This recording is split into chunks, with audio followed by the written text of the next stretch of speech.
So, you and my father Okay, what's up, everyone? We are here for Awesome Game Replays, episode number 31, and it's going to be covering House of the Dead 3 and 4, the arcade light gun games from WoW Entertainment, published by Sega, and we're going to be looking at some one-credit clear runs, I do believe, for both of the games, from player and guest who's joining for the episode. That's going to be Rayokarna. So welcome, Rayokarna. Yo. Yeah, is that me coming through? Yeah, I'm good. Yep. And I'm also going to be co-hosted by his old friend here, K Price, is also a co-host of STG Weekly. So how about that? Yes. Yes. Me and Rayo go way back. Oh boy. He from like think of who destroyed me on Mega Man Battle Network 5. So Damn. Oh no. yeah. Right. I still remember, and but yeah, we've known each other for ages from like school time and that. So I just thought I'd come to you guys and be like, yeah, I know this guy who I've seen in 1cc House of the Dead 4, and like he's a cool guy. I've known him for ages, so this should be a fun episode. We could chat and do that. I must admit, like, the House of the Dead 3 run is actually just a standard playthrough. The 1cc on that is incredibly hard. That is well above my pay grade, let's say. Okay, all right. But it's what's good about it is that like at least I could talk about like the different things, the different ways of like how leading up to House of the Dead 4 and how they've really improved some of the mechanics and how they really cleaned up the game and stuff like that to make it like a lot more playable, if I should say. So Okay, so House of the Dead 4 will be our main feature here, but that's perfectly fine.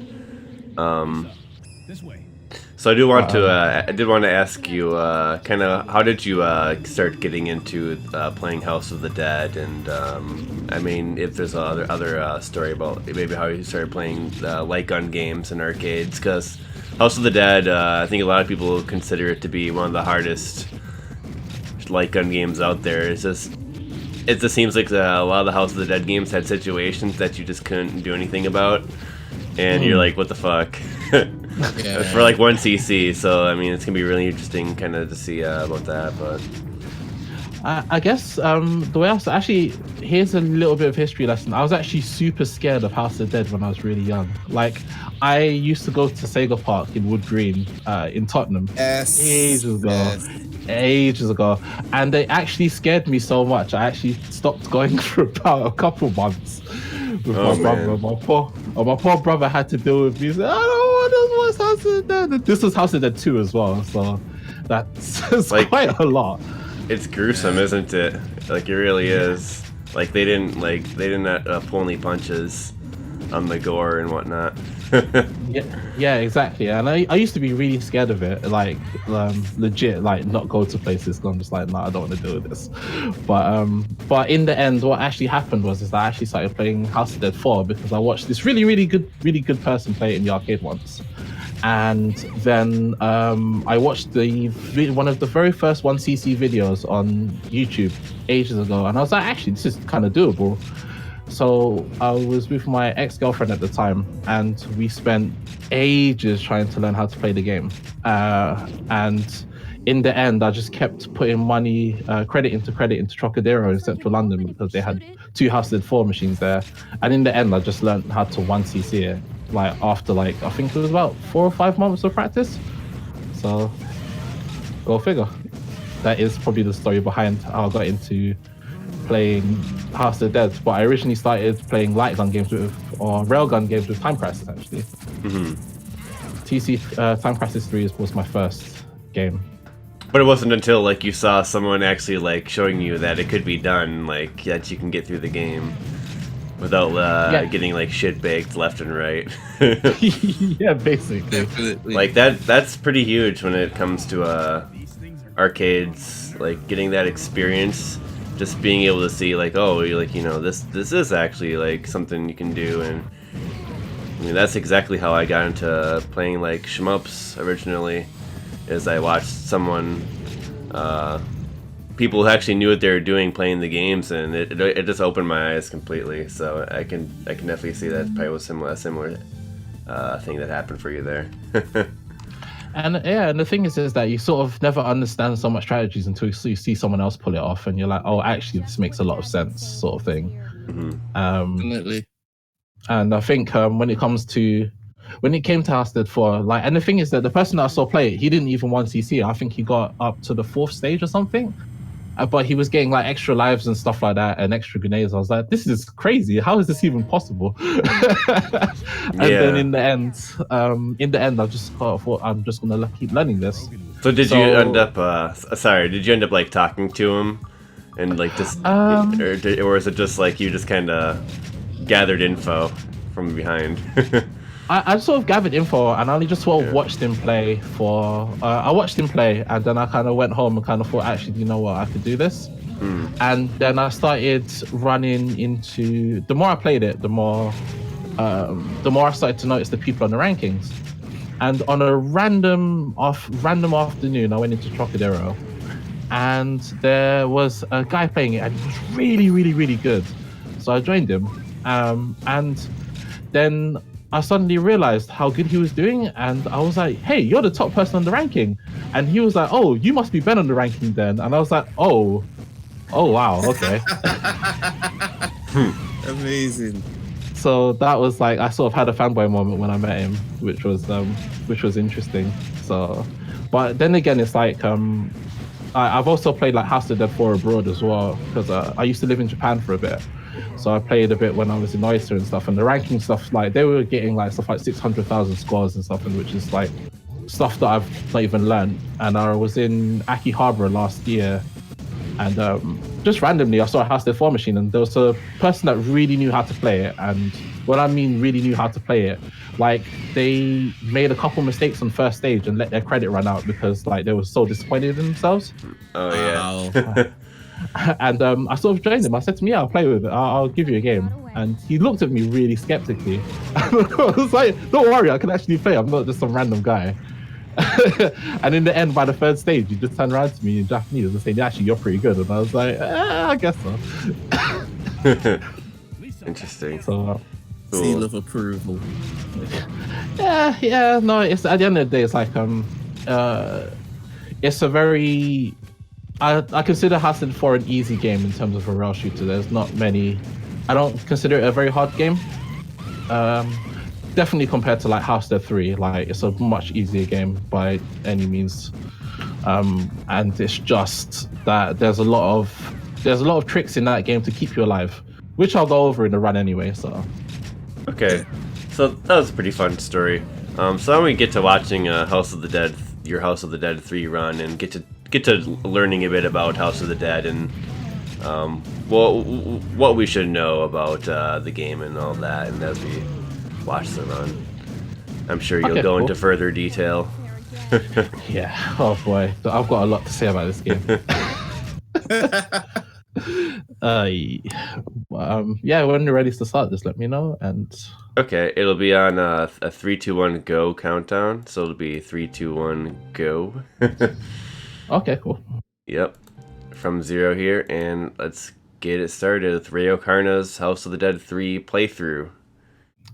All right, 3, 2, 1, go. Oh, let me switch. This one. Ding. Yeah, so the introductory stage is like nothing special, to be honest with you.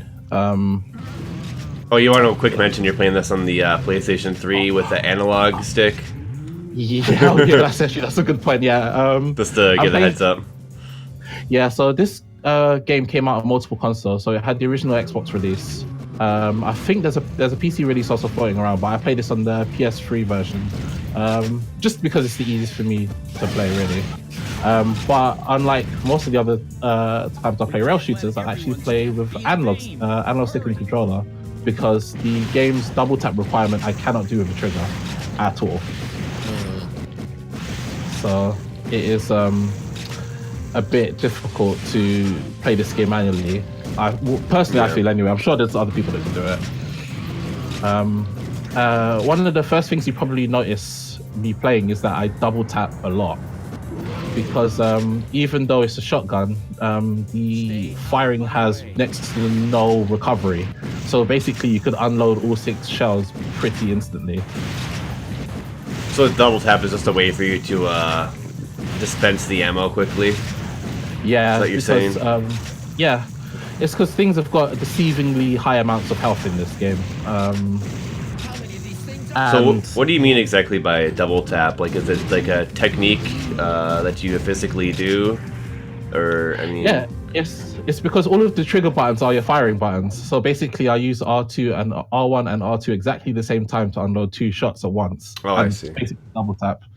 Right. What about in the arcade, though? Like, if you just do the trigger, so you're saying it was easier on console or harder in arcades? I wasn't quite sure on that yet. It's easier to fire on console, but it's much harder to aim on console. Oh, okay. So the double tap is easier due to the both triggers. Okay, I gotcha. Yeah, it's just, if you notice, like even on the first stage, like another thing that's worth mentioning is that you can see in the left-hand corner, like, messages come up like excellent and good. Those are basically how quick you can kill stuff. So basically you get extra points for killing things ridiculously fast and whatnot. Okay. And because of that, that's what double tapping helps with. It just helps clear everything a lot quicker. Right. So when you're doing that, because enemies can actually attack in this game quite fast, because there's quite a few times where they can take damage, but it won't stop their animation. If you get what I mean? Right. Makes sense. So, for example, if they're close to attacking you and you shoot them, even if they've got 0 health, they can still hit you. Damn. So, That's pretty cheap. Yeah, it gets really weird sometimes. And in this game, when you get an excellent, that means you've killed an enemy as fast as they've appeared. And in this game, it's possible to trade with an enemy and still get an excellent. What?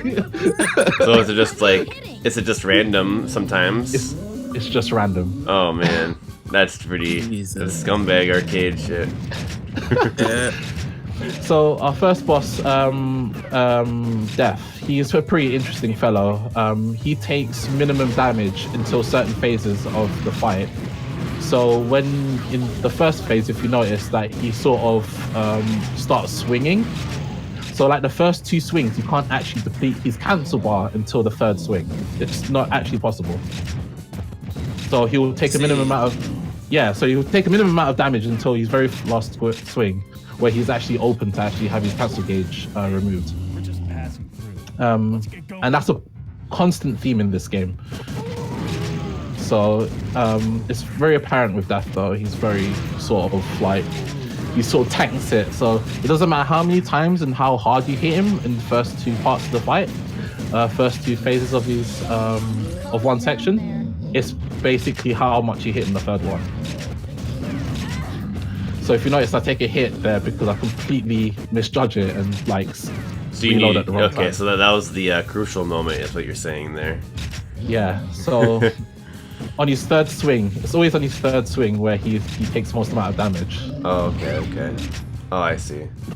So and that's something you have to learn from playing multiple times, I'm sure.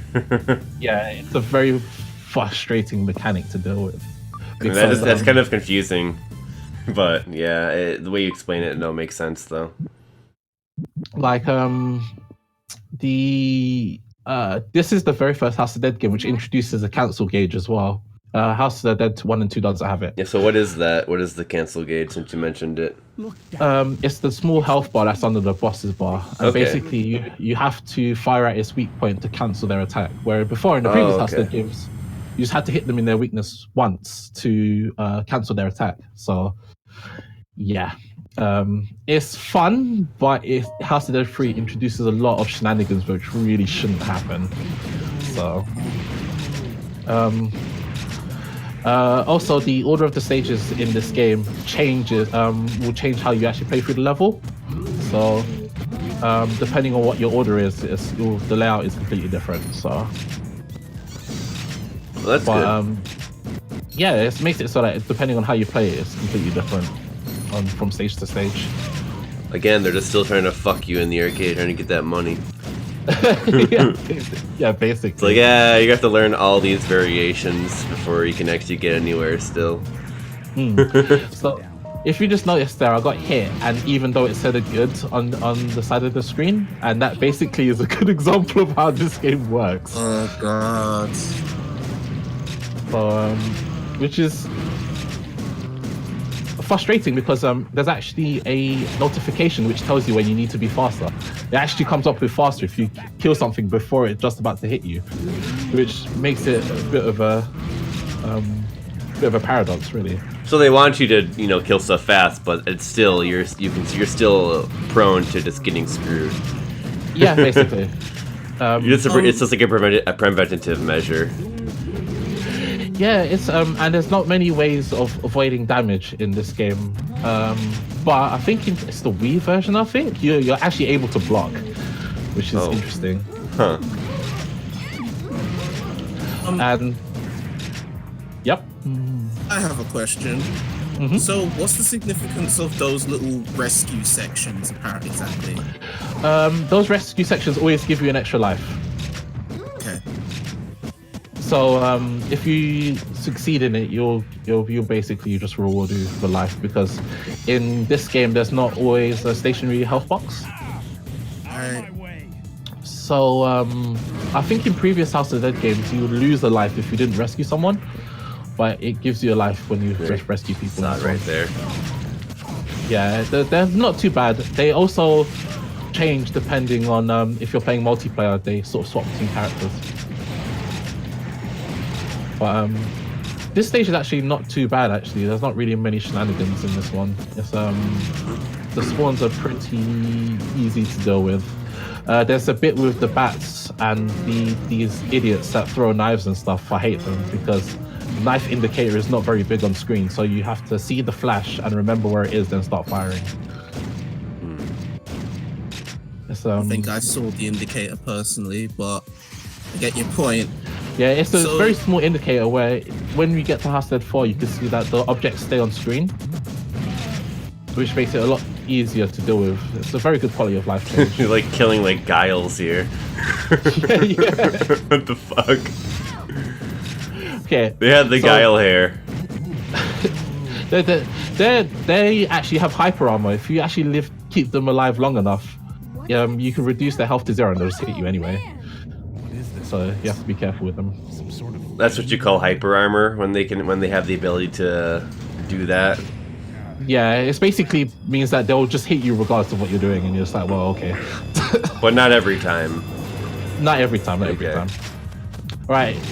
This boss is something special because what I enjoy about this boss is that if you notice, every time you deplete his cancel gauge, it doesn't necessarily cancel the attack. So he will carry on where he left off when you cancel the attack. So he will get ever closer. So if you're too slow in one of them, he will just hit you on the next one. And in House of the Dead 4, they removed that entirely because it's a very. Looks like you were successful there. This is probably my best run of this. This was my best run of this fight because I absolutely despise this fight. It's like climbing with like the one claw. The fuck? What is it meant to be? Is it meant to be a sloth or something? Yep, it's a sloth. Oh wow. So I'm probably gonna. I think it's this one I get hit. and if I stopped him right in front of me, I would have been hit anyway. That was absolutely guaranteed. That was too slow.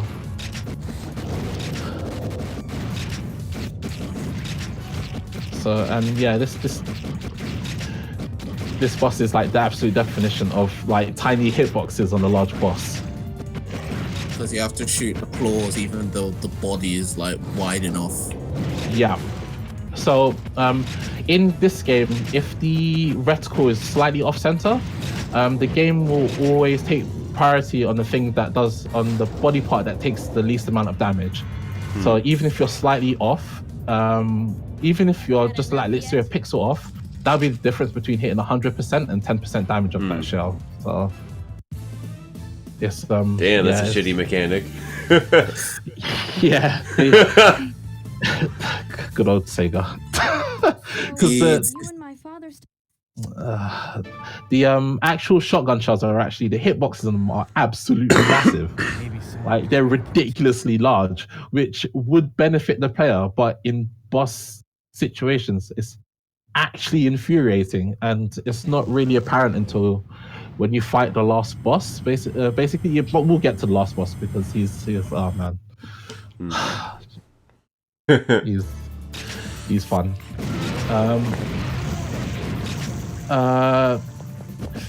In this stage, it's basically you're being chased around by a giant plant. Okay. And basically you have multiple versions of this going on throughout the level. This next enemy coming up hanging from the ceiling, I've traded with him on an excellent before, and I switched off the console immediately when it happens. Oh no. That's rough. But I get caught here because I just didn't catch him in time. It's very easy to get distracted by the shiny stuff in this game. I was going to ask yeah. as well, what's Go the point of those, the disc things where it seems to multiply your score, I think? So at the end of the stage when it gives the rankings, it's got the higher, to get the higher grades, it's based on three things. It's based on accuracy, points, and your excellent and good tally. So basically, you will never be able to get an A rank, which gives you an extra life if you don't get any of the points bonuses and stuff. Oh, okay. And the game is very strict on the points requirements, like a lot more than the other ones, basically. Which is, I'm surprised you don't get more health back for doing so well on the stage. Like only one life back. Finally, we're out. When you can lose it so easily. Yeah, no, I agree. In time crisis, you're not even able to get it back in most circumstances. So I guess this game is actually being, I guess this game is quite generous in that sense. But I guess you can't hide from attacks too. So there's that. I appreciate that you left the cutscenes in the playthrough. Oh, those I can't skip those. Oh, okay. Never mind then. The sun, basically the weakness on the sun is the tentacles and then like the skull heads in the middle. And they usually separate like the two sets of vines by the color of the cancel gauge. So if you notice, whenever it spawns multiple, it's got red and blue, as you can see on like the boss there. And depending on which one that they do, it differentiates them by the color. Yeah. It's not so much important in single player, but in multiplayer it's important because you've got multiple sides where they come from. The fight changes considerably in 2-player. Okay. So, but it's not really interesting at all in single player. Seems more tedious than anything. It can be quite tedious. It's not exactly the most enjoyable mechanic, but it's kind of necessary for the boss. And on that phase of the fight, when like the head just gets into your face, it is really difficult to burn it down fast enough. That's where double tapping on console really helps. Because there's no damage invincibility on bosses, so there's no cooldown for it, so you just It'll open if keep we hitting shoot them. it. And also this stage carries on after the boss. Oh, that's a first. Yeah. That's pretty funny. It's like you'd think like you'd be playing and be like, oh, okay, good shit, we did it. Oh, just kidding. Then like you lose a life right afterwards, right? Yep, and that's exactly what happened. Yeah, that's a pretty dick move. I like it though. There's the Guiles again. God, those guys are annoying. Oh, the less deceiving, the better. These are getting on my nerves. The voice clip.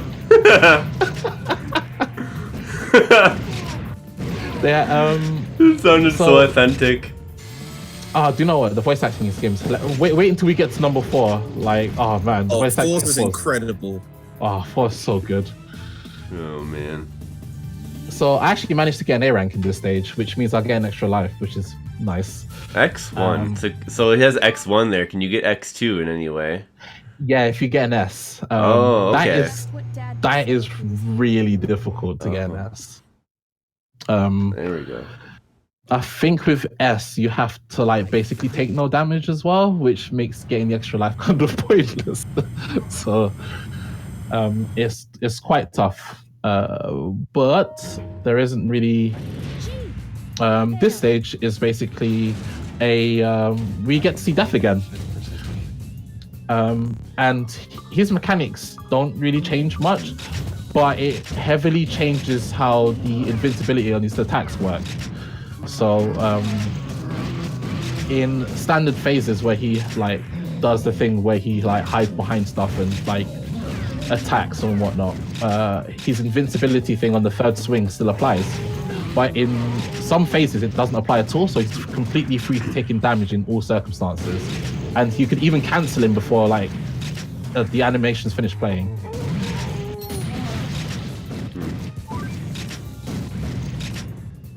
But it's not like a boss rush, but he will chase you throughout the stage. So the stage is more based around him rather than you're playing the stage and you fight him at the end. And dealing with the jumping guys on console is a nightmare. What was gonna ask here for us? I did just ask about the score disc things that you shoot because they seem to multiply your score. Oh yeah, you shoot. I think you'd be shot up to about 10 times. Okay. The shot up to 10 to 20 times, I think. And they'll keep adding 100 to your score every time you fire at them. So, but you usually see 2 or 3 of them in a stage. Actually 1 or 2 of them in the stage. In House of the Dead 4, there's actually 1 per stage because the score system in 4 is a lot more flexible than 3. Yeah, and I like how those zombies literally just spawn out of nowhere.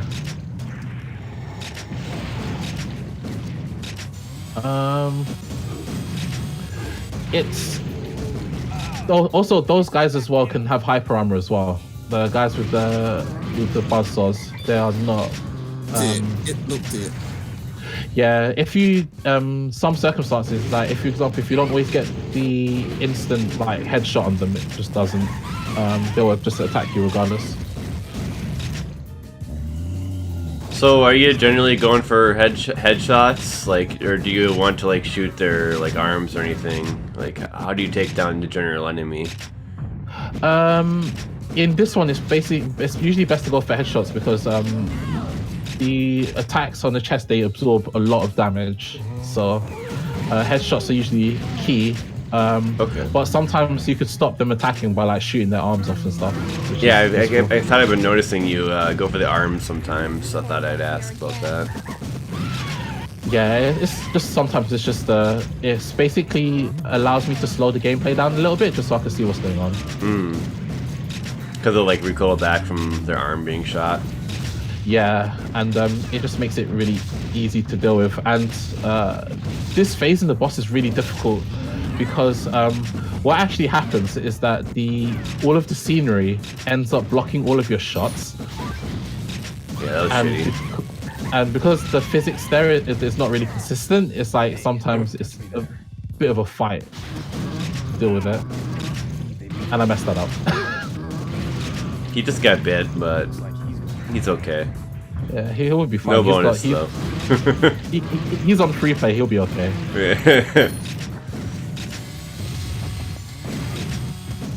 Well, technically, you are too. Let's go up. Yeah, it's true. So you'll be okay. I'll be fine. I got to be honest with you, I actually needed the free play because I didn't actually know how many continues this playthrough would take. So Like, you will see. Are we still on 1? No, I've continued once. Okay, so, okay. like, Oh yeah, that's right, 1. Okay. but I continued. Spoiler alert! I continued 6 times, Oh man. Okay, we'll see some cheapness, I'm sure. and most of them are in the last 5 minutes of the video. Oh man. What? God. And I have my life set to 5 as default, so that will give you a clue on how messed up the last boss is. But for the most part, like it's outside of really funky situations, the game isn't horribly unfair. It's just really uncomfortable to deal with sometimes. Don't give up, do ya? Yeah. Little robot guy. Yeah, if you shoot him enough times, you get a 1500 point bonus. Did you get it there? No, I didn't. Oh. Okay, I won 2. There we go. So That robot got you. yeah, no, exactly. That's what happens. Usually I'm fine with that one. I just didn't catch him in time. I was just quite a bit slow. Those military guys, they could be horrible as well because they will sometimes flip a roll into like a strike immediately, Just back but off already. it's random which one will do it and when they'll do it. And the last phase of this fight, just for the extra added bit of salt, the ceiling walls come down to block shots. God. Which is just like, why? Just like one more thing. They just like despawn there, the models. That was amusing. Is that normal? No, yeah, that's just if you skip it, it will okay. it literally just despawns them and just gives you a blank background. It's like, That's kind of. it's like, yeah, it's like the Sega hardware for this wasn't that bad. Oh, the game looks amazing, and so is House of the Dead 4. I'm looking forward to watching that. Oh man, House of the Dead 4 looks. Oh, it looks like a modern gen game in some circumstance. It's some circumstances. It's actually a really nice game. I really like it. Yeah, no doubt. I mean, if you make good graphics, it's good graphics. You don't need a good hardware. Yeah, it's House of the Dead 4's on the Limburg cabinet as well, which is the same as like Virtua Fighter 5 and We need to find Virtua Tennis and stuff like that. Okay. The last stage is basically it's like a rerun of the first stage, but with different enemy placements and stuff like that and extra rooms. The Leapers. Yeah, they're not fun on controller because I can't move the cursor fast enough. Yeah, There's that a bit cursor is going everywhere, huh? That's Trying moving to in anyway. panic. This game's definition of slow is like kind of strange, where it's like if you're not moving at light speed, it's just like dead. Yeah, it's because that a lot of they fixed this in 4 actually. A lot of the startup animations to attacks just disappear in certain circumstances, and this mini boss has hyper armor, which you're about to find out very, very soon. So many of the enemies in this have hyper armor. He's all like, blah, blah, blah, blah, blah. So he eats an entire like clip and then he just bites me anyway. And I'm just like, cool. I'm just like, thanks. I'll keep that in mind. Other than that, this stage isn't actually too bad. The enemies don't actually have that much health. It's the military guys that will always give you issues. So the trick is to just try and headshot them as soon as they spawn, but sometimes it doesn't always register. So you just have to give it a go. I take damage here to show off the get the health on the far left hand side, which is useful if you need it at the time. What do you mean you take damage to get the health? I just wanted to show off where the health pack was on that stage. Oh, I see. You had full health. Yeah, so I had full health anyway, but I just wanted to show it off. Thank and you. also, if you... that's all right. Also, if you get to the last stage, with no continues, there's actually a treasure room that gives you 2 extra lives as well.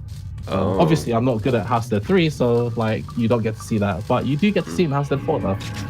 Cool. So, when I said I continued 6 times, this is where the rest of them came from. Oh man. So, Doral from Virtua Fighter doing here? I don't know. It's a Sega game, isn't it? So the one of the changes in House Dead 4 that they made that was in 3 is that taking out the enemy's attacks would normally cancel the gauge. However, the cancel gauge and the enemy's attacks are 2 separate entities in House Dead 3. So you have to do them separately. Also, if you want to know, that little yellow thing in the middle of his chest is his weak point, which is incredibly hard to hit in multiple like phases in this game. Oh, God. So, like now. It's not even facing you. So, it's... He's like spinning in circles. Multiple circles. This is single-handedly the reason I don't play this game. Like, to be honest with you, like, I am That's fully like aware. really obnoxious. He does this 3 times, Oh Jesus! and in the This says apologies for any of our viewers with motion sickness. oh yeah, and if you've got epilepsy as well, please don't watch the final bits of this level, please. I beg you. It gets really bad. So, and then there's also really interesting things about this boss where the attacks will also blend into the background as well. Like, they've done very small things to make this as hard as possible in certain circumstances. But on console, this is a lot harder because you don't have the same freedom of movement to shift from side to side with the analog stick. So, Yeah, it looks tricky. it's a lot easier. Do you take down multiple of the electricity if you like overlap them with a shot? Yes, you do. Okay, so that's what you want to go for, the groups. Ooh. Yep. Yes, you try to overlap them, but sometimes it's hard to get it correct. He's turning slightly red. I think he goes back to normal after this. I don't know. I can't stand this guy. I've already resigned to my fate of like having to deal with this. I got this far. It was pretty good run, I thought, up until this. I guess here you used like 5 continues. You said you used 2 up to this point, and it was pretty good, I thought. Thanks, I appreciate it. I'm sure that there's people that actually know how to play House of the 3 properly, and are like, oh man, this guy is like a bit of a scrub, not be able to do it like once I see House of the 3. You'll redeem yourself with 4 here. I hope I do, but like if someone's like, oh, this guy's a scrub, I'm like, yeah, actually, it's very true. I'm not that good at House of the 3. Yeah, this was kind of a last bit of addition to the episode. We were just gonna do 4 really. So, but this is fresh footage recorded just last night, right? It was actually this morning. This morning, yeah. This is like super fresh, so that's good stuff. To be fair, like there's a lot of stuff I don't remember. I don't remember about this game, which someone else could tell me about. Like, Yeah. and I tried to watch a refresher video as well. And I just sort of, I got halfway through it and I was like, no, I'll just record it and see what happens. So this was like a single run. Yeah. And the last time I played this was like a year and a half ago. So Understandable. Quickest you've seen somebody beat this boss exactly? I've seen someone once see this before. This is like this fight is a lot quicker if someone that knows the game a lot easier than inside out. I'm guessing there are certain moments when you can get that chest piece at a good time and whatnot. Yeah, exactly. It's seems like he's just not vulnerable like a lot of the time though. He's not taking any damage here. He doesn't, unlike other bosses in the game, he doesn't take chip damage. So basically, chip damage is when you shoot a boss out of phase and they still take damage. And that applies to basically almost every other House of the 3 and 4 boss. Where normally they would only take damage if in House of 1 and 2, they only take damage if they're vulnerable. So if their attack is able to be cancelled, they'll take damage. But in 3 and 4, they made it so that outside of that, you could do small amounts of damage to them as the fight goes on. Looking at this phase now, at first I saw like 2 or 3 shots and thought, oh, this doesn't look too bad. But now he's firing 5 and 6. It's like, okay, no, this is now back to the standard nonsense of this game. He starts off by firing 8 straight away, but the thing is that you could actually fire them before they finish forming. And I did that by accident in the first 2 phases because I actually missed.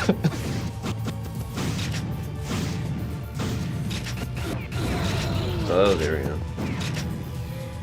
go. So this is the bit where it, if you are sensitive to flashing colors, flashing lights, or have anything of that sort of condition, I recommend you don't watch this bit because this just becomes a mess, as you can see.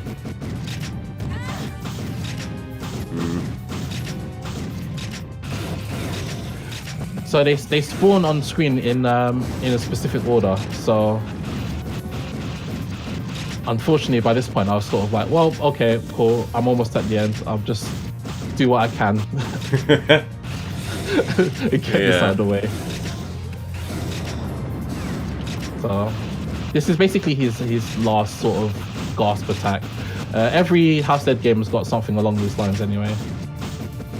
Yeah, I'm thinking of when we get to 4, I'm thinking of the last boss in there as well with that one attack with the 2 dragons.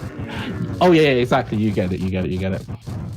So yeah, it's what's good is that now that we've seen House Dead 3, I could now refer to certain mechanics in 3 that's improved in 4, which is really important for certain like fights and stuff. So cool. GG. Thank you. I feel sorry for anyone that actually knows how to play this game. That had to see that. You've got bigger problems to worry about. You're not my father.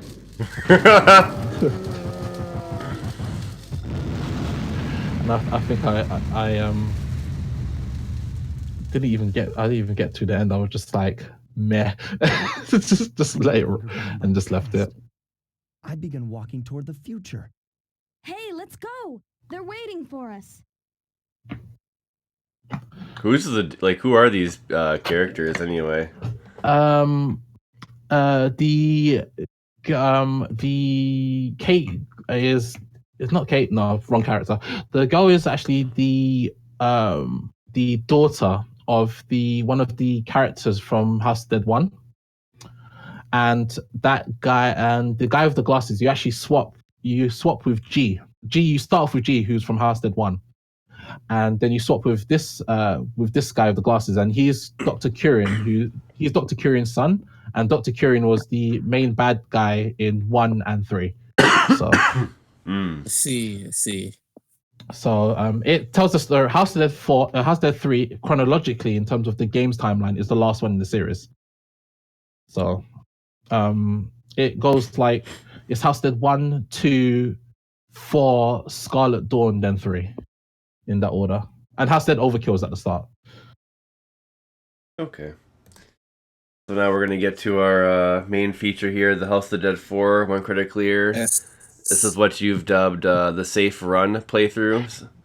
Yes, so the reason why I call it the safe run is because this is the easiest way to get through the game through one CC. So it's That's cool. basically a visual guide on how to pass this game with as little trouble as possible. Basically. And it shows you where this is not a speed run or a score run. It's basically it shows all of the where all of the secret rooms are, all of the health packs, the grenade upgrades, everything like that. So and basically shows you some sort of tricks and bits and pieces on what to do in certain spawns and how to deal with certain things and stuff. So if anyone that's looking to 1cc House of Dead 4, this is probably a very good video for you to have a look at to show where everything is. Yeah, that'll be helpful for sure. Very cool. Unless you have any other things you want to preface this video with, when did you record this run? Maybe about that. I record this run on March the 26th. So it was just 2 weeks ago, a week and a half ago, actually. Okay, so that was also in preparation for this when I think Extruder was talking to you about it originally, or was it K Price who had the idea for this? I don't remember. I was the one who came with the idea for this. Oh, cool. Okay. Yeah, so the thing is, I had a very old run on a segmented stage run of like all of the whole run, but I split the video up into stages on my group's game channel, but it's super old and there's a lot of stuff in there that I never went through. So this is basically like, I'd say about 10 years of experience of playing this game, putting it into one run of like how to play it, basically. Damn, 10 years. Yeah, I'm to be honest, I'm still learning stuff now, but like stuff like the last boss quick kill and stuff like that, I'm still trying to practice and all this other nonsense. There's a lot in this game that's still yet to be like finished being unpacked, but I'm practicing it for speedrunning purposes as well, because this game is a very good speedrunning game. So go figure. Very cool. Well, best of luck with that. Let's get into the run, shall we? I'll count us down. And we'll get to watching it. 3, 2, 1, go. Yeah, so this game actually runs at 1080p, actually, interestingly enough, in arcades. Damn. So it was 2006. Go figure. Yeah, that's... Wow. I mean, that's really cool. So the first thing you notice on the left is that there's the danger thing there. You open that, you get a free coin. And the first thing that you notice is that the excellent and the goods have basically changed. So how that mechanic works now is that when you chain headshots together, you get up in stages and you eventually get to perfects. Okay. So and every headshot after that, you get a perfect. And this is the next mechanic in the game. You get to shake enemies off you, which is an absolute game changer. So when an enemy reels back like they're gonna hug you, which is great because you always have to watch out for those, right? They will try to shake. So if you shake the move controller or the gun in the arcade version, it shakes them off, which stuns all enemies on screen at that time. So it's very good. It's a very good way of taking advantage of that, and you've seen me abuse that in this game as well. The first secret route is here. If you notice, there's a red thing that I shoot on the wall, which basically opens up another section of the stage, which leads to our first treasure room. And behind that is a grenade bonus as well, which you will need to open up the second treasure room. So after this, sorry, it's a bit fast here. Yeah, just go for it. By shooting the left panel on the left-hand side, you see a gold flash, and that opens this treasure room, which basically you need for the A rank at the end of the stage. And then the life bonus is on the bottom casket there, which you need. So. Yes, a lot of stuff real quick, huh? Yeah, the game moves relatively. It's a bit slower than House Dead 3, but the mobs are quite closer together. Yeah. So I think I abused the shaking mechanics here as well. So if you notice, everything all stumbles back. So will you intentionally get grabbed to get a shake stun? Is that part of the strategy? Yep. Then? Okay. It's cool. And that you only get damage like after they're grabbing you for so long, I'm guessing. If they grab you and you don't shake it off, they actually knock you down, which gives you a chance to actually clear them again. So. Oh, wow. It's basically you will never not be able to shake them off, but it's never really a problem. So I guess they did intend you to utilize it for that stun. I'm guessing. Yeah, so it's actually they use it in a way because the spawn numbers in this game are huge, and you'd notice in some stages where there's like 15, 20 zombies on screen. That's crazy looking. And they basically use that as a way to mitigate the enemy spawns. And also those big guys, they've got hyper armor, so you got to be careful. I was gonna ask that. How does this game compare to 3 in terms of like how they spread out the hyper armor? It's a lot more. You could tell what enemies will have it, but they're a lot easier to be a lot more vulnerable at the start. So, also there's a life bonus there, which is good because there's 5, and the treasure room is on the right-hand side, but you need a grenade to open it up. Oh. So, and that will pop open this. There's the bell, and onto the boss. Nice little bell there. Yep.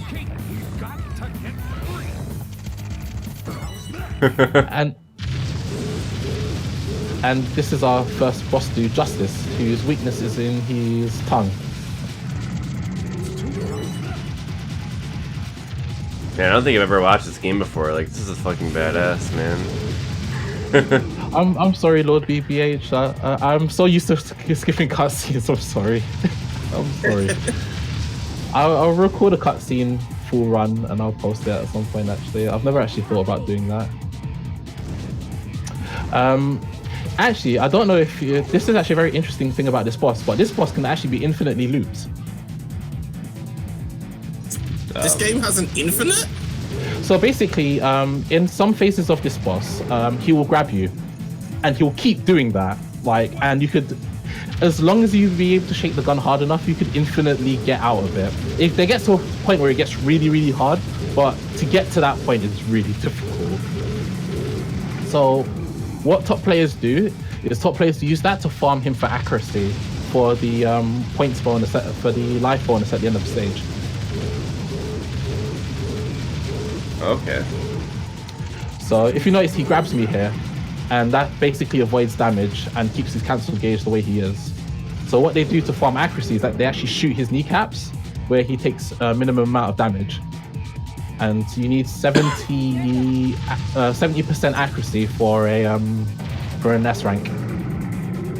So, but I decided to use grenades on him instead, because grenades basically remove the cancel gauge immediately if you aim it anywhere near his mouth. So yeah, as you can see, I was off with my accuracy, so I only got a rank for it rather than the S. Sad face.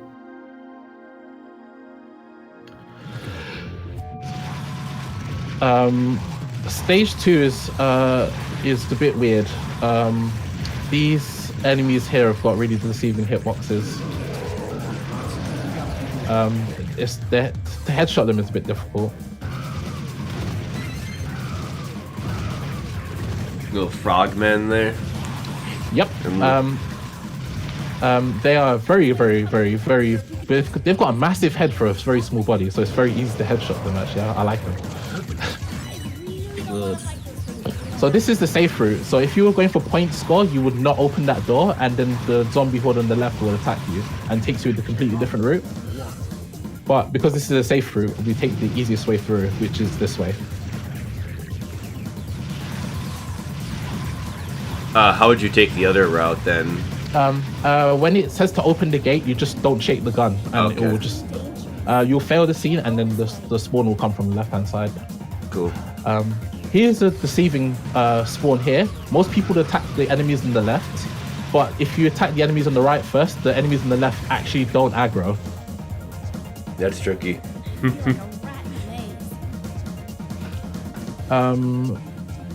So these slug things, just single shot them. They're not really a threat. The right route is the score route. The left route is a safe one. And there's extra life in the back there that you can see. Shoot the barrels of the boxes and it opens up. Shoot the big guy with the barrel first because he will normally attack you first. And that's a quick way of dealing with it. And I'll just wait to headshot him there. There's a grenade bonus in the crate in the back. Do I get it? Yeah, there we go. So the guy reaches for me, I shake, and everything stumbles back. Nice. Really useful mechanic. Yeah, that seems really important.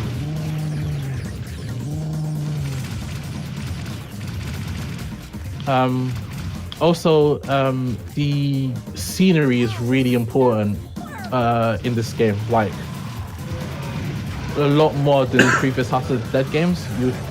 You'll see about it in a bit. So as you can notice already, comparing to House of the 3 and 4, is that the spawn rate of mobs are a lot higher.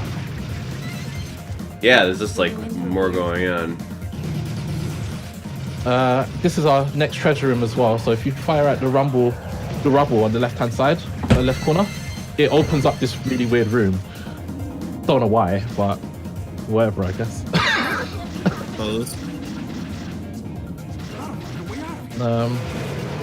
And then the next secret route is coming up here. Oh, this is what happens when you fail a shake, by the way. They knock you down like that. So like gives them time to like catch up to you when you're falling down. There will always be a set amount of enemies, so they can't gang up on you. Okay. By shooting the lock on that crate, it allows you to get this life bonus. Nice.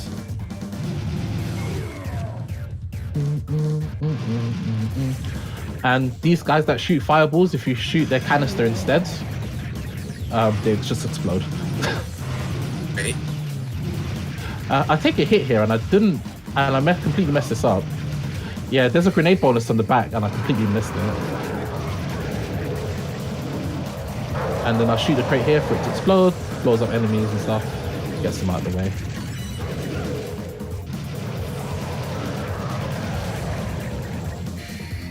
Just clears them out. And here is the first bit of the first set of skips. If you shoot the guy holding the door, it closes it, and then it stops the enemies from spawning. That's great. And here's my favorite one. I won't say anything though. Oh. Pretty good. So they really integrated the scenery in this game. Yeah, that's awesome. That's awesome. Looks like we can go up. So that probably saves you a set of spawns, which is actually really good. This is our second boss, the Lovers. So if anyone's got arachnophobia, please turn away. This is straight out of a movie I saw. Only real life spiders scare me. Then we're all good. This boss has got really nothing to really say, to be honest with you. Just shoot the top heads and basically just keep going. There's a sort of small mini ad phase here. But other than that, And just to clarify again, you're playing on the PlayStation 3 with the PlayStation 3 Move. Yep, You mentioned that a little bit earlier, but oh yeah, I play on the PlayStation Move with the PlayStation Sharpshooter extension. that's just like a handle, or what does that do exactly? It basically makes it feel like an AK-47, basically. Oh, okay, sweet. Dude, I gotta get So, a Move, man. This is sick. This is too sick.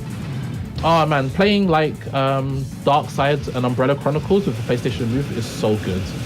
Oh man. And then you've got Time Crisis as well. Yeah, trust me, the move versions of the light gun games are basically arcade perfect. That's really nice. It's looking real good. The small tip for this boss is that if you you can actually reduce the cancel gauge before the cancel gauge actually comes up on screen. So the boss is vulnerable before the game says it's vulnerable. The little things. Yeah. And that will probably save you about 20 shots on that. This stage is probably the hardest. It's other than for stage 5, this is probably the most difficult. Because there's a lot of small things here and there which makes this stage harder or easy depending on how you look at it. And this is basically where score runs are made or broken, because there's a huge route deviation here, which I'll point out if you're going for a score run or if you're going for a 1cc safe run.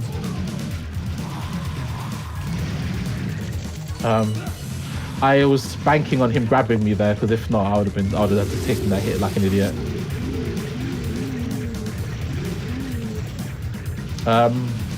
Keep one guy alive because you need him for the grenade bonus, or you'll skip it entirely. So let him stumble back, grab the grenade bonus, then finish him off. Interesting. Man, you're not kidding. There's a ton of like little secrets in this game. It's insane. Yeah. Also, these axe guys, if you shoot them in the crotch, it drops their guard, so you can headshot them. Okay. This is the first stage deviation. So if you get grabbed here, this is the route that you will take. By not escaping, the score run will take you through this way. But you don't want to go that way on a safe run because it's a lot harder. So instead we chicken out and then we go the safe route, which is up the escalators. He's like blocking his head with the axes. It's amusing. Yeah, they're made specifically so you can't headshot him. Interestingly enough, the big guy there is actually fully invulnerable on both sides, so you have to wait till you get up the stairs to actually kill him. But what you can do is that you can shoot the guy next to him instead, because he's not invulnerable. I don't know why they programmed it that way, but it is what it is. Something cheeky here. I took damage here to show off the health on the left-hand side. So there's health there, interestingly enough. Oh. But if you get it, you probably will take the hit because they'll attack almost immediately. You're probably wondering why this is supposed to be a safe run and I've taken it with so many zombies. You'll see my logic in a second, where they'll keep grabbing you. They won't necessarily hit you straight away all the time, but there's a high chance where they'll grab you instead, which means that you can stun them all, then basically just kill them if you're fast enough. Man. So gross how you can like see their brains from their skull. Those limbo graphics. The graphics are amazing. Oh my god. I was so happy when this game came to PS3. Yeah, I bet. Like, The bats seem a lot easier to handle compared to 3, where you had to that like double spooked tap me. all the time. Yeah, the bats are a lot easier. They're a lot more. They've got a bigger hitbox in this game, and you've got a bigger clip as well, so you don't have to reload halfway through if necessary, if need be. So we're coming up on boss 3, which is Empress. Weak point is ahead, but she carries double-sided buzz swords or chainsaws, excuse me. Got to reload there. I sort of just derped. So I was just like, oh, okay. So where's my clip? So a 60 shots to the head is 30 shots to the head. A perfect shots to the head would normally cancel the gauge immediately, but I'm a moron, so I sometimes take 60. Oh, I wanted to ask. I take it you got like auto fire with your gun here? Yep, it's a fully automatic weapon. Okay. So you just hold it down. That'd be a lot of mashing otherwise. I wouldn't play this game if you had to mash. Lord. So I chicken out there because I used a grenade because in my practice runs of this video, I got hit there every single time. So I chickened out and used the grenades and hoped it worked, and it did. So I was like, oh, okay, cool. It's not impossible, but it's the hardest phase in this fight to do. I burned a lot of grenades here because it's just some inconsistencies with the hitboxes that I don't particularly like. So I just sort of think, well, rather than just play it safe, this is supposed to be a safe run, of course, I sort of just do the just be the safest way possible, really. So grenades, they do a lot of damage. If you get a perfect grenade, it does 100% of the cancel gauge. Oh, yet you still have to aim them. Okay. Yeah. Oh, you just used one. Nice. Question: are there any of the other bosses you able to infinite them in the same way you did Justice in the first level? No. The last boss is semi. Actually, no. The last boss is you can. The last boss you can definitely do that. The last boss's last phase attack on both forms are able to be infinitely looped, as far as I'm aware.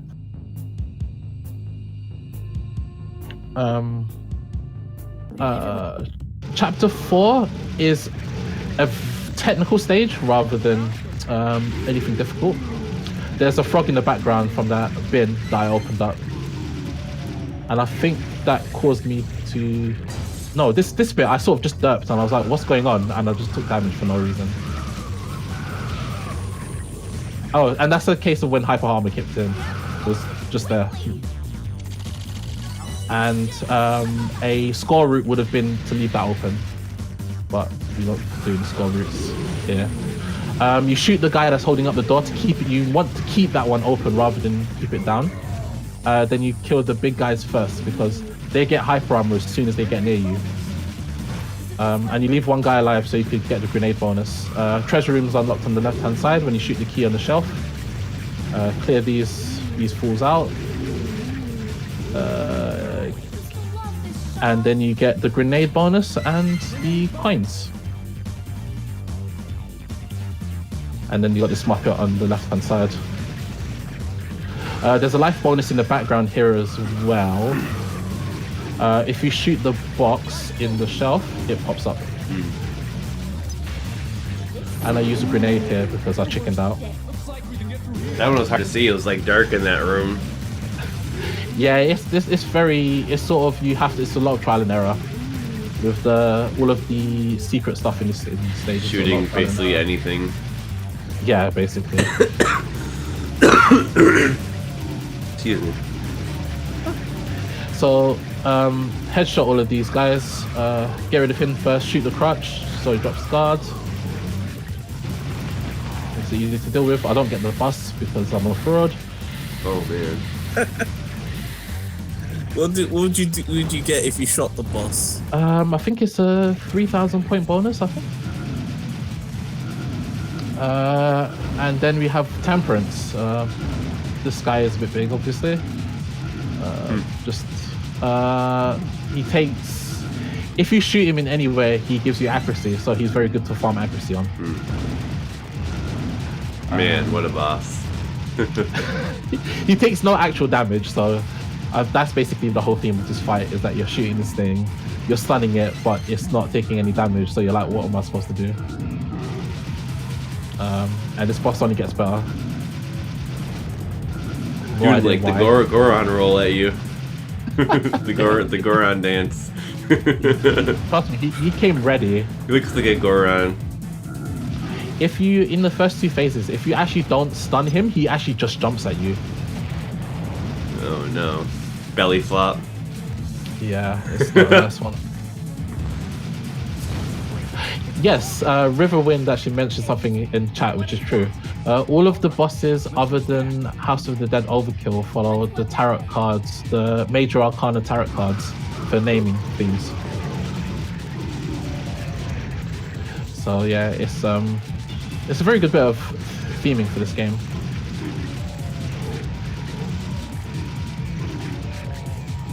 So this is another bit where if you notice me start shooting the boss before the cancel gauge comes up on screen, and if you notice the cancel gauge actually starts off with less health than normal when it actually comes up, because it actually registers the damage straight away, which is really, really nice actually. And it makes it so that this bit is a little bit easier.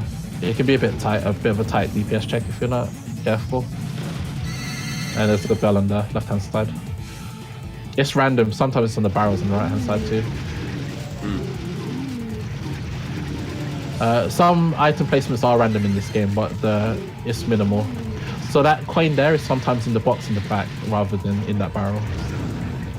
It depends on the playthrough, but it doesn't really change that much. I let this scene play a little bit because never mind, I thought I did.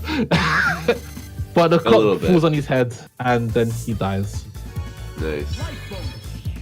Looks like you're not a top agent for nothing. When you get in that S rank? Looks like I've still. On the final stage, actually, I do. Sweet.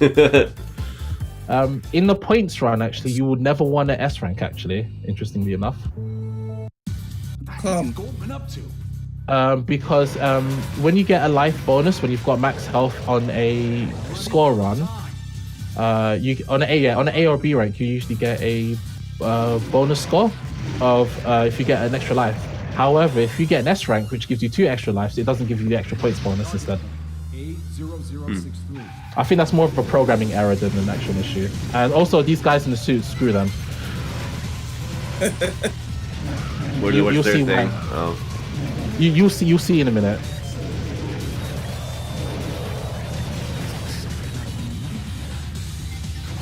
Sudden He's not wrong. trumpets and whatnot. So these guys will start doing that, teleporting. And what they do is that they'll mess around with your field of view with the screen. And also you can skip this mob. I didn't do it in this stage. But if you shoot the guy that's actually holding the car up, it will skip this mob entirely. But I headshot him anyway at the end because that's what he gets for holding me up. So if you can see this guy teleporting around, sometimes he'll jump on the bonnet of the car and it will completely change your field of view and blocks out everything else, but they can still hit you. Oh man. That's a pain. Yeah. Extra life bonus and grenade bonus there. Just get those while clearing up. There's a phantom statue bonus here on the right hand side. That's 2,000 points. These guys can actually be hit before the screen's finished panning, which is useful because if you actually let them run at you, they will just overcrowd your left hand side. This place hasn't changed since the last time. Oh, the truck there. Yeah, you just drop him. Also, if you notice me, I'm firing at that guy even though he's not really an enemy. What that does is that gives you points and accuracy. And also, an enemy is active when they're dead. And if you shoot them when they're dead, it gives you accuracy. What the community calls it, they call it free beating, which is basically free accuracy. That's the secret room entrance there. I don't think I nailed this one properly. No, I didn't. I messed that up. Get the shake instead.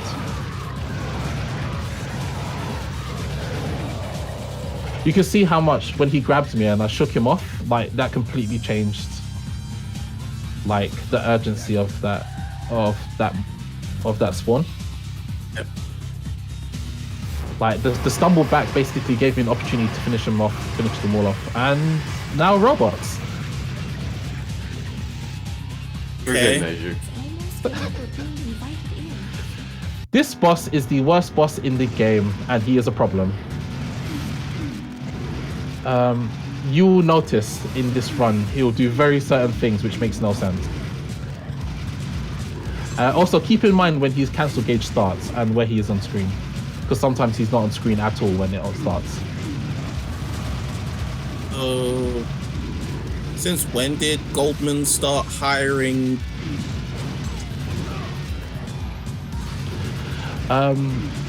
This guy's supposed to be a play on the House of the One boss, if I am correct.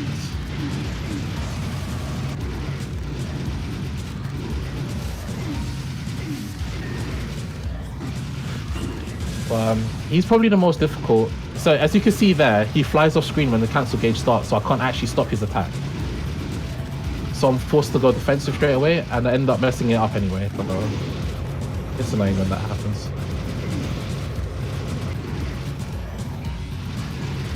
But the rest of the fight is quite trivial. Knows how to do the Psycho Cruncher, apparently. Yeah, there's a very interesting trick with that. If you aim dead center in the screen, he will never go in any other direction. So if you just put your cursor in the middle of the screen and hold the trigger down, he will just keep running into it, and then the phase will be over. Like, they could have programmed that a bit better, but you know, I'm not Sega. Looks like you're not a top agent for nothing. All right. Looks like I've still got it. So this stage 6 is the final stage. Nothing particularly special about this one, but there's some very small tips, very small tricks here to make it a tad easier. Doors do not protect enemy from damage like that.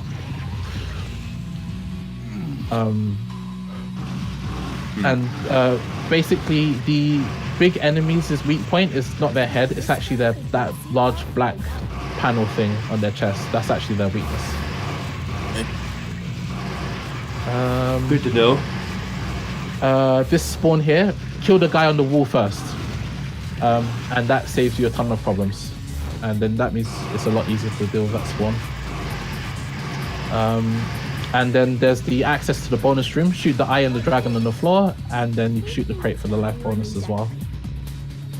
That takes a bit of practice because it happens really quickly. The eye of the dragon on that little artwork. Yep. It's the most random trigger, and I only found out about that 2 months ago. Oh man, that's hilarious. These guys can have a hyper armor as well, but they decided to all behave, which was nice.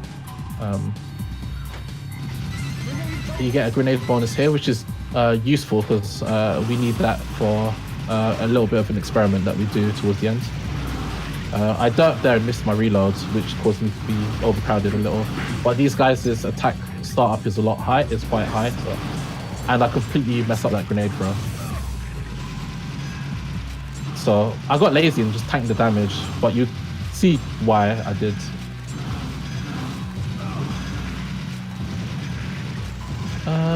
Yeah, so I take 2 damage there, so I was like, okay, cool. And then I get the room at the end for not continuing. The boss, what the fuck? So that just bonus you room, didn't shoot the bus. I had lives to get. It's so distracting though. The bus is good though. I've only been able to crack the bus open a handful of times. So this dude is to a 2-phase fight. It's actually a really good fight, but your arms get really tired. This is when your trigger finger really starts to hurt.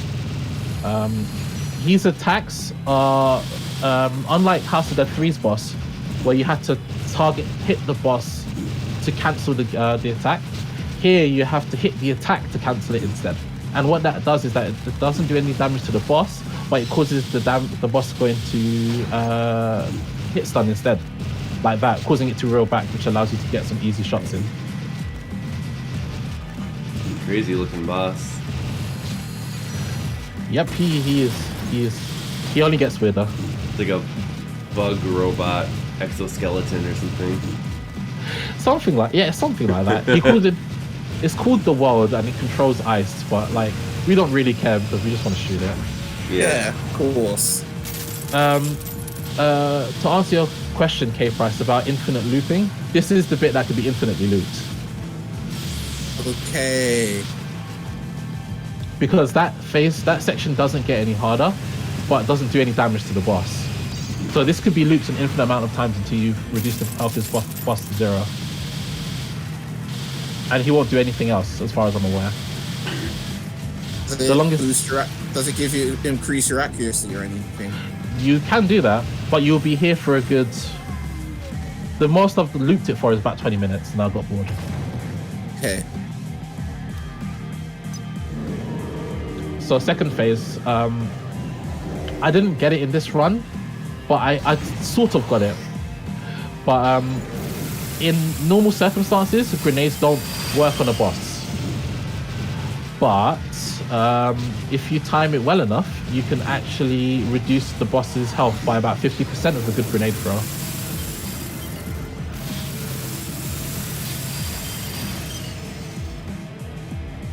So I'll try it a few times just to see if I'll get it.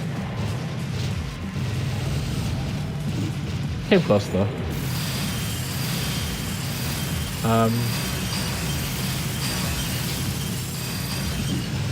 That's a pretty important attack because you could lose more than one life if you're not careful. And this is the bit that this is the other bit, K-Price, where you can infinitely loop the boss. Okay. On this phase, because again, reduces cancel gauge but doesn't do any damage.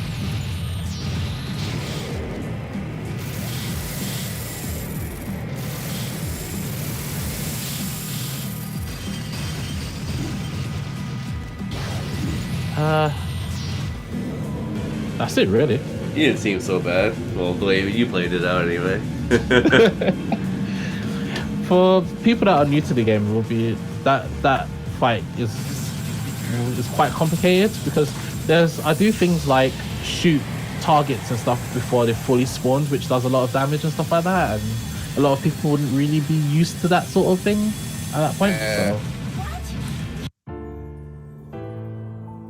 So yeah, it's that is House of the Dead 4. Dude, nice run. That's pretty sweet. Not over yet. I didn't get the best ending, unfortunately. We'll fight this I got the back to second the best source. one. It's time for you to In the rest. console version of House of the Dead 4, there's House of the Dead 4 Special where you get to play as G. I didn't record that because I've not mastered it yet. There is 4 endings, I think. There's 4 endings. There's one that's got Thornheart as well. That is the one where you get if you get a second S in your run. So it's just based off like your rankings, the endings. Yep. Mm-hmm. Okay, from like worst to best, I guess. Yep, and there's your S rank. Oh yeah. Hooray!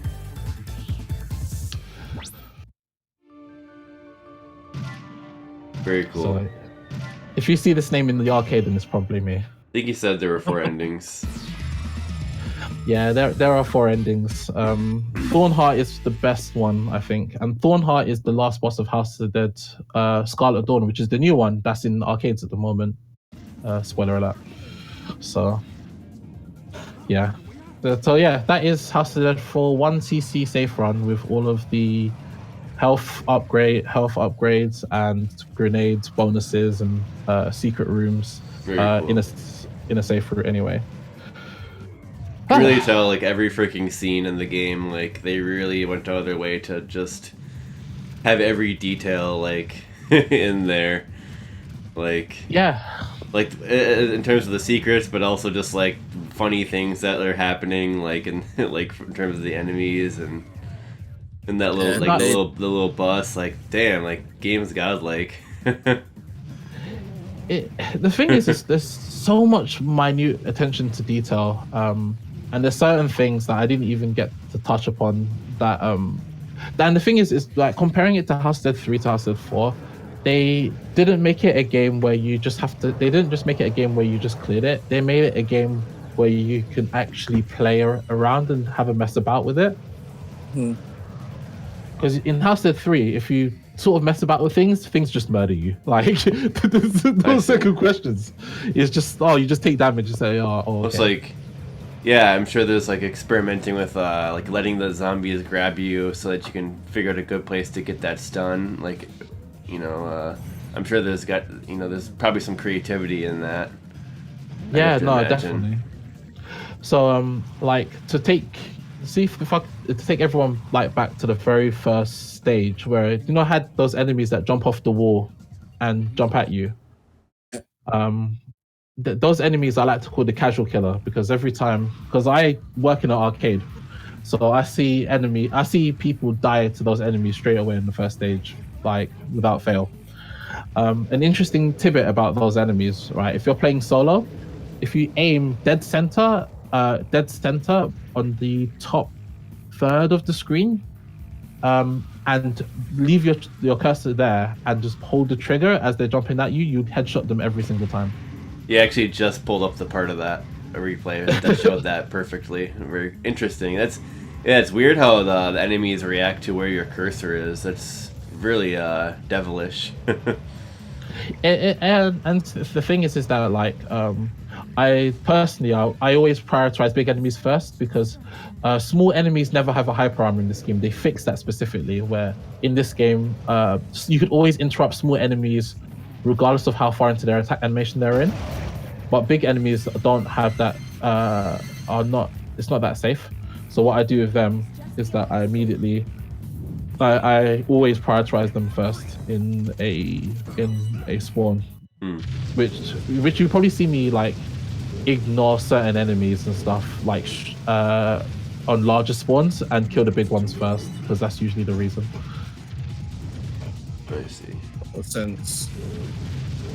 It's just but the thing is that there's so many little bits and pieces like that in the game, and the thing is that like even though I've been playing this game for absolutely ages, like I'm still learning stuff and I'm still trying to change the play style and stuff to make it seem that it's a bit of a smoother run, because this run was far from perfect. Like I've made a ton of mistakes in it, but I've done little things here and there to mask the mistakes that I made and stuff. So like I'm not saying I'm anywhere near like a really good player at this. It's just that this game, unlike a lot of other rail shooters, rewards you for logical decisions, which is really good. It's really good game design, I feel. Yeah. I wasn't sure. Is your health stock larger in 4 than it is in 3? I don't remember you getting like 8 or 9 health in 3. Okay. The way the health stock works in House of the Dead is weird. Basically, in the arcade version, you can't get any more than 5 unless you specifically change the dip switches in the system menu, which allows you to get a maximum of 9. In the console version, however, whatever you set if you set your max health to 5, you could only get 5. If you set your max health to 6, you could only get a maximum of 6 for some reason. This is a really weird bug in the console version. So even if you start off with 3, you won't be able to get more than 5. But if you start off with 9, you could get more than 5. It's really bizarre. It is very strange. In House of the Dead 4, they changed it. They made it set entirely, where in the arcade version you can't get any more than 5, but in the console version you can get a maximum of 9, regardless of what you set your starting lives to. So it's very, very simple. Why do you think they made that change? I just think it's because House of the Dead 3 is a very, very old game and they didn't want to go back into the code and change it. What about 4? I mean, as far as letting you have more lives in the console version, just for more casual people to get into the game, I guess. I could see that. House of the Dead 4 is a very casual friendly game, like so I could definitely see them making that change consciously. It's just that seeing the trend from House of the Dead 3 and 4 in terms of their design choices and just the way that the games are programmed, I think it's just a byproduct of them cleaning up a lot of their code and making sure the game works properly, if anything. Because if anything, House of the Dead 3 is a very poorly coded game. Like, some things doesn't work, there's weird bugs in it doesn't make much sense in terms of it working with system mechanics, so it gets a bit strange. But House of the Dead 4 makes logical sense when it's designed, so I think it was just sort of like, oh, actually, these all work now, so let's just do that sort of thing. Yeah. I was curious. Did you ever play the Carnival games much? I was actually getting Carnival mixed up with House of the Dead earlier when I was commenting about House of the Dead games being notoriously hard to 1cc. I think the Carnival games are also pretty damn cheap. Oh man, they're brutal. We've got one of them in the arcade I work at in Soho, actually. And oh man, that game is. I've tried it just to test some stuff out, like in terms of like testing out the machine, and it just makes me want to cry. Okay, yeah, I know there's some crappy stuff about it. Like, well, first of all, like the gun's not accurate, like at all, is it? Something like that. No, and you've got an ammo limit as well. Oh no. Ammo limit. Yeah, so you can actually physically run out of ammo, which that is terrible. Yeah. You don't do that. And it will say stuff like, put in another credit for having to get 300 more ammo, and you think to yourself, really? Microtransactions. Yeah, it was like, brother, it was the microtransactions of the past. I'm telling you, it was like EA published that game, but then you see the title logo and you're like, but why though? Yeah. Yeah. And even though it's not a light gun game, but I always think of like Double Dragon 3, which is just awful all around. But the arcade version, if you go into the shop to like get new moves and everything, you have to pay to try it so that way you could get them. So it's like in-game microtransactions from then. Yeah, no, it's a bit like that actually, which is weird because in House of the Dead Scarlet Dawn, which is the new one that's out, it was at EAG Expo, which was the arcade amusements and gambling arcade that we have in the UK. That was around for a bit. That was pretty cool. But they were showing off the international version of Scarlet Dawn, which was nice. But I did some research into the Japanese version of the game, and the Japanese game actually has in-game currency in it, which allows you to buy different weapons. So, which saves to your card. I see. That is all removed in the international version. You basically choose your weapons at the start of the stage, but you could tell that the game has not been balanced around that. So it's. And also the international version lost Master Mode as well, which basically Master Mode is it removes alternative weapons and stuff from the system and plays it basically like House of Dead 4, which is a shame because I really wanted to play that one, but I have to travel to Japan to do that. So, you know. That newest one, did that come out last year, or when did that come out? Winter 2018. Yeah, that's amazing. The international release, I think it just came out internationally actually. I wonder if we'll see a console release of that eventually, since the series has a history, I guess, of having console ports. I think they will. It'll probably be a PS4 version of it. Sick. I could say late. I'll say really late into the PS4's lifespan, which is probably even now actually. But I wouldn't see it for another 3 years or so. You think? Yeah. To be fair, the House of Dead 4 came out really late into the PS3's. Right, that was like 2012 or 11 or something like that. Yeah, and originally which was 2005, so yeah, it's a long time to wait. If you were waiting. What's interesting though is that during the time House of Dead 3 and 4 came out, is that when I first invested into a PlayStation Move, and when that came, I bought Time Crisis 4 with Raising Storm. Yeah. And then as soon as the House of Dead games came out, the Resident Evil Dark Side and Umbrella Chronicles came out shortly after that. So like basically all of a sudden within like the span of like 6 months, the PS3 went from having one light gun game to having like 12. It was crazy. Yeah, that's really cool. That move lineup shouldn't be slept on. It's some good shit. I really want to. I want to invest in one myself. Yeah, and the thing is that like it's got all of like the last gen rail shooters light gun games from like Sega are all available on PlayStation 3. So if you like light gun games and stuff like that, I would highly recommend getting a PS3 or a PlayStation Move just to play them. The only game that's not on there is House of the Dead 2, which could be a deal breaker for some people because that game is really, really good. How do you think the Wiimote, if you play like the Wii shooters, how do you think that compares control wise to the Move? If you have an opinion on that. Wii remotes suck. Sucks. Like, oh man. Yeah, they just like that sucks. No, because they have arcade light guns. Like I have Ghost Squad. I played that briefly.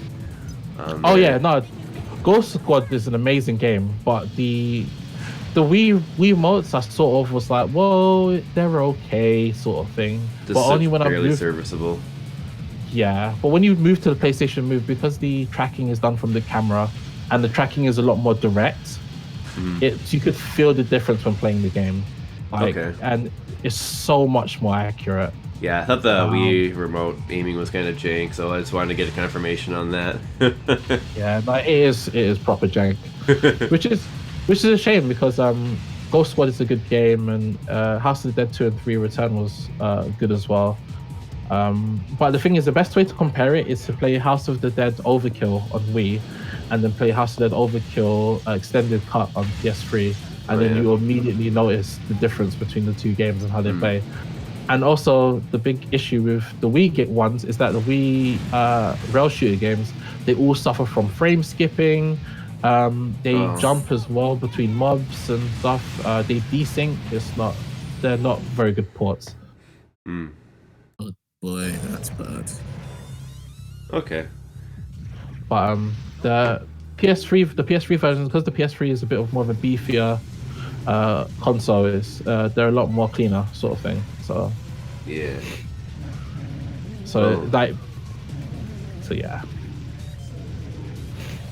Yeah, definitely. This has been awesome for sure.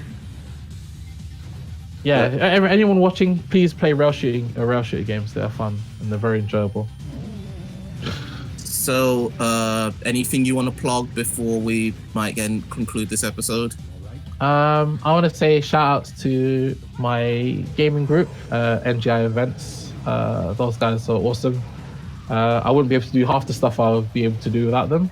Shout outs to my guys that are currently in Brussels, that are competing in Brussels Challenge this weekend. So, competing for Arc Revel World Tour spots and all that sort of stuff. What about the arcade you work at? Oh, I work at a bit about that.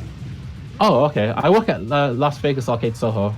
They used to own Funland in Trocadero a very long time ago. We have loads of really standard games, like your Time Crisis 4s and your like Tekken 6 cabs. But we have like some really nice imported stuff. So we've got Poppin' Music, Usaneko. We've got Jubi Clan, I think. We've got Sound Vortex 4. We've got Pump It Up XX. We've got Groove Coaster in there as well. So we import a lot of games. We've got Initial D Arcade Stage 8. That game's hype because of Eurobeat music. Do you have any candies with like shmups in them? We used to. Or is it similar? We used to, but we sold them, unfortunately. Or similarly, like old school arcade games? We unfortunately got rid of most of them because we used to have a CPS. We used to have CPS3 and CPS2 boards, but we didn't have them anymore. But not there was making the money. Unfortunately, it didn't. But I do know a place there's another place that I do hangouts at, and they've got a couple arcade machines that have some of the cave games in there. Yeah. So, and then there's like I know that they've also got a board of like Death Smiles as well. So nice. Yeah, Death Smiles is a fun game. I wish I was good at it, but maybe one of these, if possible, and hopefully people aren't hogging them on eBay, you could probably get a Batrider board because Aquas is the Batrider guy here. Oh really? Damn. Like, to be honest with you, is that I don't have money for like. That's like boards. I mean that's a chunk of money there. That Rider boards are like $600 or more now, like guaranteed. Can't even imagine how much it is in Europe. The one shoot 'em up I really want to play though is Automadeus Excellent is the one I really want to play that I've not had a chance to. Oh yeah, I played that one. It's not great, but it's not bad either. I could recommend it, I suppose. As a huge Proteus fan, I would happily play that. Yeah, if you like the series in general, it's pretty fun to see what they did. Oh, I do hope that one day they re-release it when Konami eventually gets their head out of their own arse. But we'll see. Yeah. Well, or a Proteus collection as well. That would be nice as well. That's not on the PSP for crying out loud. there is a Proteus collection on the PSP. Is that what you're saying? Yeah. Yeah. Yeah, I want a console-based one. Oh yeah. That would be nice if we get something like that. Well, Konami's doing those arcade collections now. Did you hear about that? That's true. Like the Yeah, I did hear about Castlevania and some Contra and some stuff like that. Yeah. We like hope- some games anyway. I do hope they do that because one game I missed out on playing was Sexy Proteus. Mm-hmm. I didn't play too much of that, and that was the one other than the Automadeus series, the ones that I missed out on, which makes me sad. Yeah, I guess they're releasing like bundles of like it's something like 5 to 8 arcade games for like $20 each. So I guess if those do well, a Castlevania one, then like an arcade one, or it's like a Contra one, then an arcade one. I don't know, but there's an arcade one anyway. Yeah. If those do well, hopefully they'll be putting up more of them and get Do some more something of like the old school a Gradius Konamis. collection or something like that. Because Gradius Yeah. 5, is it Gradius 5 that's on PS2? Yeah. Yeah, that game is something else. Oh man. I Yeah, love we that got an game. episode on that, and Death Smile. Since you mentioned it, we actually have episodes of the STG Weekly on that. If you're I've watched the curious. Death Smile. Okay. I watched the Death Smiles one, and I was really happy. Cool. And that took me back a bit. I had to check the time on my phone just to check the day. The date. I was like, oh man, what time of the year? What year am I in? But interesting story. Interesting story about like cave shooters is that when I was living in Japan, my next door neighbor was he's a master Street Fighter head. Shout out to him. His name's Matty Pai. He plays competitive Street Fighter 4 and 5, but he's a massive cave shooter fan. Right? But Nice. he brought his stick. He brought his stick from the States, and he didn't.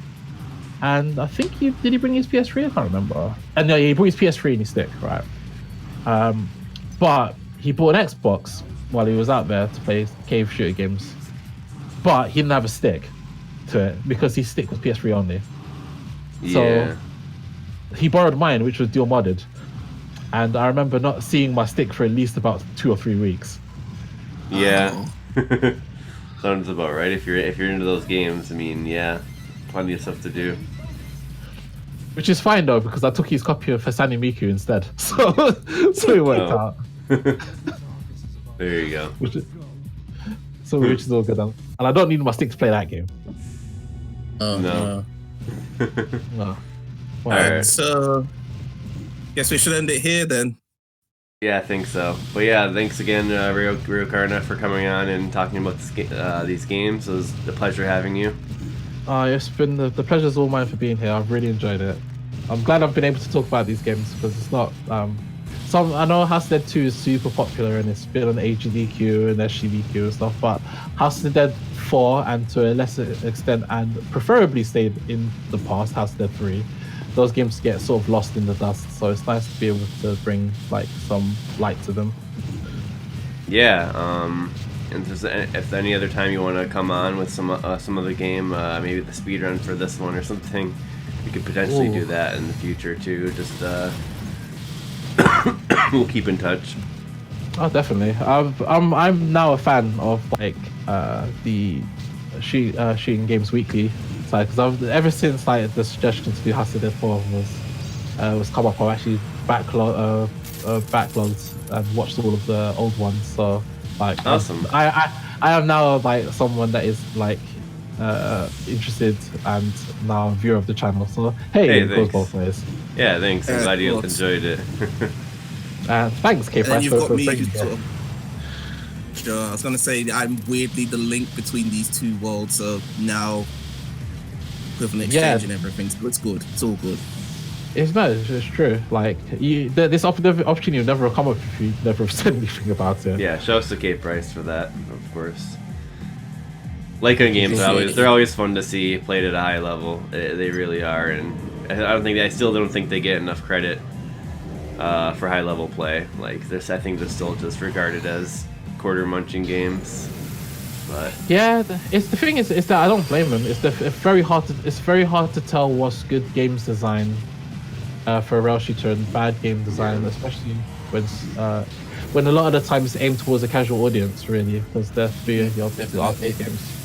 Yeah. So, yeah, but that's a discussion for another time because I could go on about that all day. All right, it's all good.